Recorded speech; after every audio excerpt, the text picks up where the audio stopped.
It's such an interesting way that storytelling is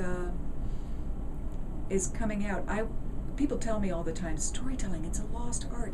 I don't think it is. I don't think it has ever been lost. We have all had some uncle who told funny stories at the kitchen table. We've all had somebody telling stories. But this is just a new way to do it. The moth came about, the guy, it's called the moth because of the moths around the light. The guy who thought it up said, I just remember that, sitting on the porch and telling stories, let's do that again. And it's become, we have one here in Lawrence, the Story Slam that happens the second Friday night of the month down at the Arts Center. And it's a really interesting thing.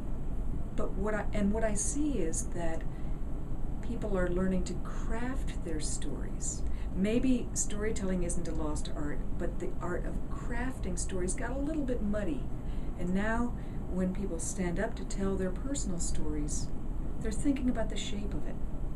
They're thinking about, how can I keep this within the time limit? How can I tighten this up so that people really hear it and really understand it for what it is?